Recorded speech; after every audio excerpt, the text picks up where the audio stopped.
காமராஜர் 15 ஜூலை 1903 விருதுப்பட்டி விருதுநகர்ல பிறக்கிறாரு. இயற்பெயர் காமாட்சி.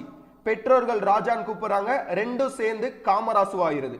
இவருடைய அரசியல் குரு சத்தியமூர்த்தி. 16 வயதுல காங்கிரஸ்ல சேர்றாரு. 1920ல ஒத்துழையாமை இயக்கத்துல பார்ட்டிசிபேட் பண்றாரு. 1922ல இந்திய குடியரசு காங்கிரஸ் மாநாட்டம் நடத்துறாரு. தலைமை தாங்கியது நேரு. இந்த மாநாட்டின் முடிவுல காமராஜர் ஃபேமஸ் ஆறாரு. 1930 உப்பு சத்தியாகிரகத்துல பங்கேற்றனால இவரை கைது பண்ணி அலிப்பூர் சிறையில வைக்கிறாங்க. லேட்டரா பெல்லாரி ஜெயிலுக்கு மாத்திருவாங்க. 1940ல தனிநபர் சத்தியாகிரகத்துல பார்ட்டிசிபேட் பண்ணனால கைது பண்ணி வேலூர் சிறையில அடைக்கிறாங்க. 1942ல வெள்ளையனே வெளியேறு இயக்கத்துல பார்ட்டிசிபேட் பண்ணனால கைது பண்ணி அமராவதி சிறையில அடைக்கிறாங்க. 1946ல இருந்து 52 வரைக்கும் சென்னை மாகாண காங்கிரஸோட தலைவர் காமராஜர் தான்.